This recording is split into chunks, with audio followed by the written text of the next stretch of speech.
Kisah tim DVI menguak korban pesawat jatuh. Bencana kerap menghampiri Indonesia, baik itu bencana alam, kecelakaan kapal laut, musibah kebakaran maupun pesawat jatuh. Jatuhnya korban jiwa terlebih dengan jumlah korban yang besar tentu saja harus mendapat penanganan secara efektif, terutama untuk mengidentifikasi korban. Tugas itulah yang diemban tim Disaster Victim Identification. DVI adalah suatu prosedur standar yang dikembangkan Interpol International Criminal Police Organization untuk mengidentifikasi korban yang meninggal akibat bencana massal. Dan sejauh ini tim DVI Indonesia telah membantu mengidentifikasi korban berbagai bencana massal, mulai peristiwa bom Bali I dan II 12 Oktober 2002 dan 1 Oktober 2005, jatuhnya pesawat Sukhoi di Gunung Salak, Bogor, Jawa Barat 9 Mei 2012 hingga menangani kasus penembakan pesawat MH17 di Ukraina 17 Juli 2014.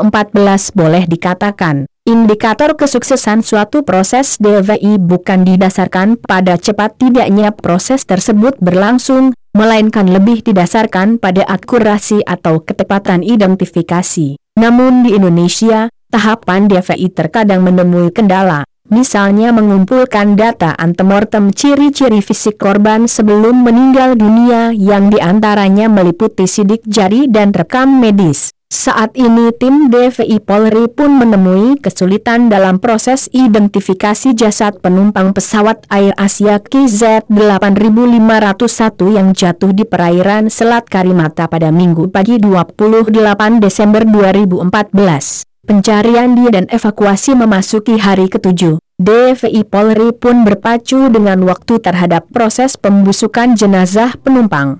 Mengingat proses pembusukan jenazah akan menyulitkan pengidentifikasian jenazah. Kendala seperti itu dikuak pula tim DVI Markas Besar Polri saat menyambangi kantor redaksi Liputan6.com di Jakarta beberapa waktu lalu. Berikut petikan penuturan 3 anggota tim DVI, Dokter Patologi Forensik AKBP Sumihastri Purwanti, Ahli Odontologi Forensik AKBP DRG Ahmad Fauzi, dan Ahli DNA AKBP DRG Lisda Cancer. Masyarakat belum banyak yang mengetahui apa sebenarnya DVI. DVI singkatan dari Disaster Victim Identification, suatu metode untuk mengidentifikasi korban bencana yang meninggal dalam jumlah besar. Seperti di film CSI Serial Thriller Amerika Serikat, CSI, Crime Scene Investigation yang mengidentifikasi tubuh korban, tujuannya memang untuk mengidentifikasi. Lalu tugas DVI apa saja?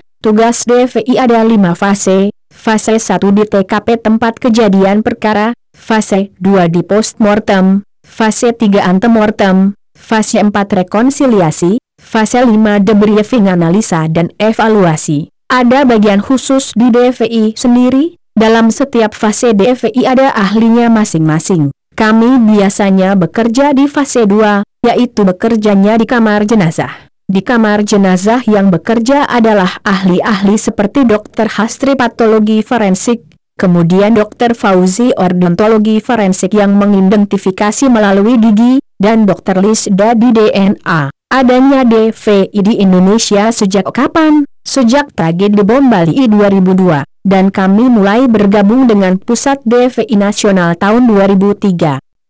Kisah tim DVI menguak korban pesawat jatuh. Bencana kerap